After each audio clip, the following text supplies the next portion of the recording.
Hello students, how are you all? I am Anup Dhiman and today we will discuss about the next important topic that is permutation and combination. अभी बात कर लेते हैं हम लोग permutation and combination के एक brief introduction पर. तो permutation and combination पढ़ने से पहले हम लोग को एक टर्म समझनी होगी that is called the factorial. That is called factorial. अभी factorial के बारे में बात कर लेते हैं भाई. देखो फैक्टोरियल का एक अपना सिंबल होता है, आप लोग जानते होंगे ऑलरेडी. फैक्टोरियल रिप्रेजेंट किया जाता है दिस वन सिंबल और दिस वन सिंबल. मीनिंग क्या होता है फैक्टोरियल का? फैक्टोरियल का सबसे पहले बात करते हैं कि इसका वर्क क्या होता है. फैक्टोरियल का काम होता है अरेंजमेंट.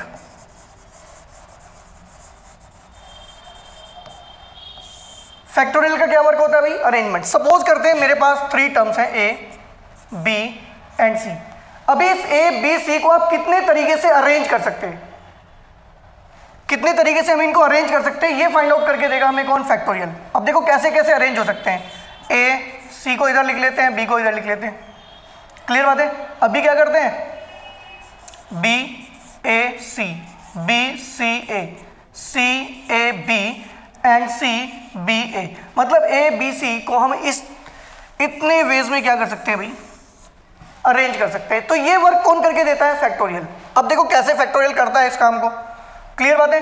मान लो हैं, सपोज करते हैं हमारे पास फैक्टोरियल n है, हमें n ऑब्जेक्ट अरेंज करने हैं. तो फैक्टोरियल n की जो वैल्यू होती है that is n, n-1, n-2 and so on 3, 2, 1.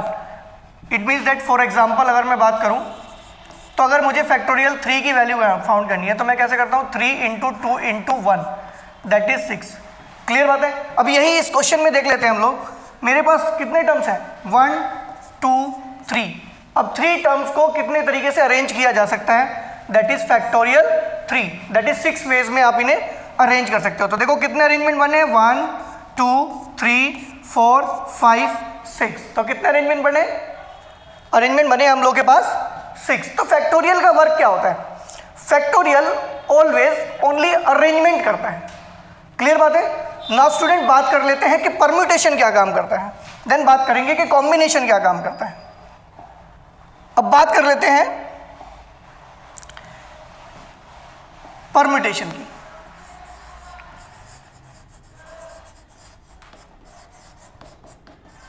तो सबसे पहले बात करते हैं कि परम्यूटेशन वर्क क्या करता है, देन इसका सिंबल क्या होता है. वही देखो परम्यूटेशन के 2 काम होते हैं. पहला ये सिलेक्शन करता है और फिर प्लस ये अरेंजमेंट भी करता है.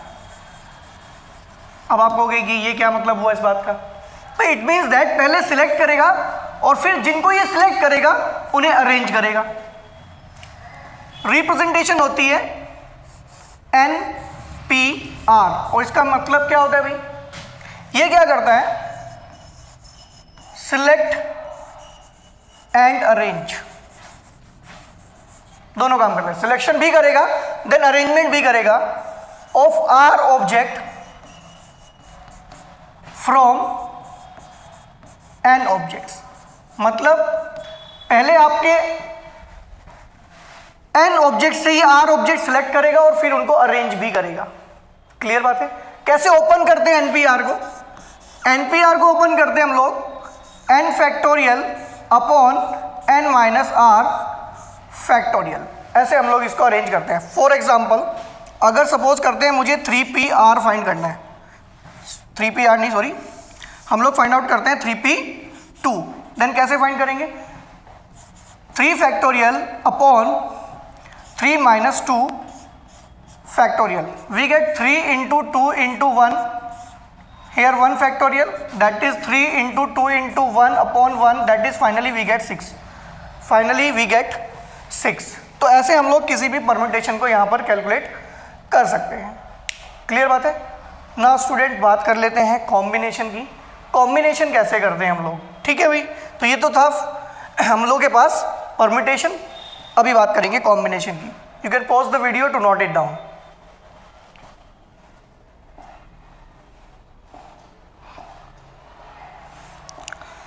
नाउ बात कर लेते हैं combination.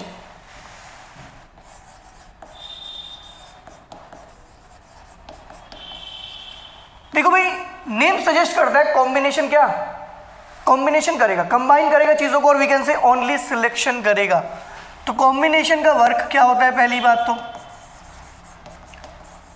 Combination always denote only selection, ये केवल सिलेक्ट करता है, ये किसी भी चीज को अरेंज नहीं करता है, ये केवल सिलेक्शन करेगा। रिप्रेजेंटेशन कहती हूं NCR, it means that select an object from select R object from n objects। और इस चीज का क्या बताता है? ये बताता है आपको number of veg. It means ये जो सिलेक्शन है ये कितने तरीके से किया जा सकता है, ये आपको कॉम्बिनेशन बताता है। क्लियर बात है? अभी हम लोग कॉम्बिनेशन पर बेस्ड कुछ आइडेंटिटीज हैं हमारे पास, उनके बारे में बात कर लेते हैं। फर्स्ट वन आप लोगों को यहां पर याद रखना है कि NCR इक्वल होता है NC n-r के। Secondly NC r-1 plus NCR ये आप लोगों का इक्वल हो जाता है n+1C r के। क्लियर बात है? तो ये भी हम लोग के पास है। अगर ये देखो कॉन्जुगेटिव नंबर हैं, एग्जांपल ले लेते हैं हम लोग तो ज़्यादा समझ में आएगा आप लोगों को। मान लो सपोज करते हैं 6C3 प्लस 6C4 है। देखो भाई इन दोनों में डिफरेंस कितना है? इन दोनों में डिफरेंस है 1, और इन दोनों में भी कितना डिफरेंस है? 1। यहाँ पर देखो क्या हुआ, यहाँ n था, यहाँ भी n था, यहाँ भी 6 है, यहाँ भी 6 है। तो यहाँ पर हमने क्या किया, n+1 दैट इज ये बन जाएगा अब 7, और यहाँ पर क्या हुआ, ग्रेटर नंबर आया r-1, और r में से यहाँ पर ग्रेटर नंबर आया दैट इज यहाँ पर आ जाएगा 4। Clear student? तो ये हम लोग के पास कुछ आइडेंटिटीज थी। क्लियर है? नाउ कॉम्बिनेशन एंड परम्यूटेशन में कुछ ऐसे क्वेश्चंस भी पूछे जाते हैं जो इन फॉर्मूलों से नहीं होते हैं, क्योंकि ये सब फॉर्मूले केवल तभी वर्क करते हैं जब हम लोगों के पास कोई रिपीटिशन नहीं होता है। किसी भी चीज़ को हम एक से ज़्यादा बार यूटिलाइज नहीं कर सकते हैं। तो अगर यूटिलाइजेशन होगा देन क्या होगा, तो बात कर लेते हैं उसके बारे में भी। Now you can pause the video to note it down.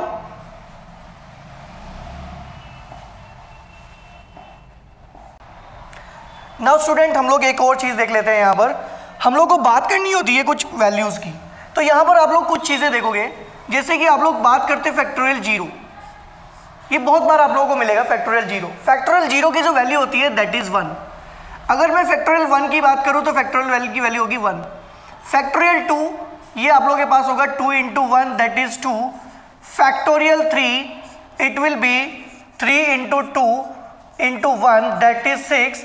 Factorial 4 is equals to 4 × 3 × 2 × 1 that is it will be 24, and factorial 5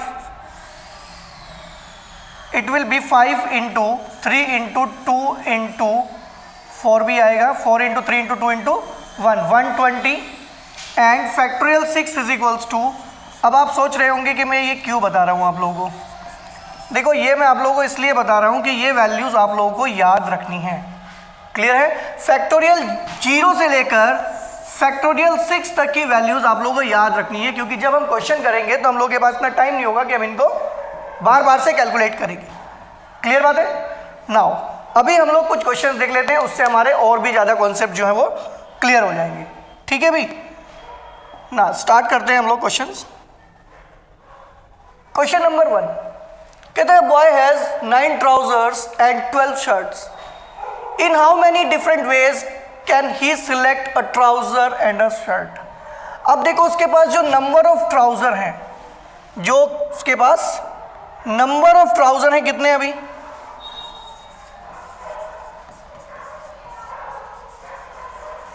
number of trouser है उसके पास 9, और नंबर ऑफ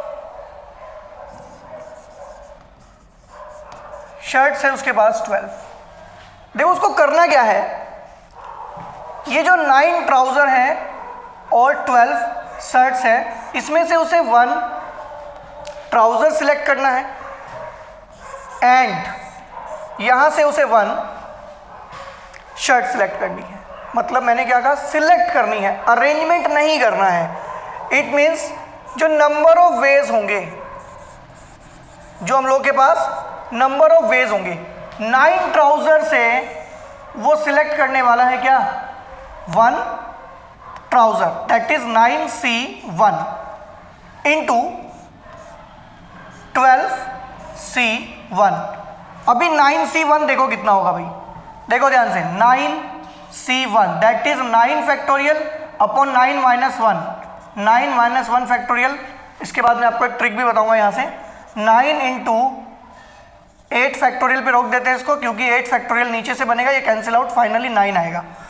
क्लियर बात है? ऐसे ही यहाँ पर कैलकुलेट करोगे, you will get 12 and finally we get 108। That is जो टोटल नंबर ऑफ वेज होंगे वो N08 होंगे। स्टूडेंट एक बात और ध्यान रखना आप लोग, कभी भी आपको NC1 निकालना है तो वो डायरेक्टली N होता है, और N क्लियर बात है ना, NC1 निकालना है तो आपको वो कितना होगा भाई, और NC0 तो आप लोगों को पता है फिर 1 हो जाएगा भाई, ठीक है ना। NC0 कितना हो जाएगा, 1 हो जाएगा। इसको छोड़ देते हैं हम लोग, NC1 की हमें बहुत नीड पड़ेगी। NC1 हमारा कितना रहेगा, N। नाउ स्टूडेंट आप लोग वीडियो को पॉज करके नोट डाउन कर सकते हैं, अभी नेक्स्ट वन क्वेश्चन देखेंगे और ज़्यादा कॉन्सेप्ट क्लियर होंगे हम लोगों के। Question number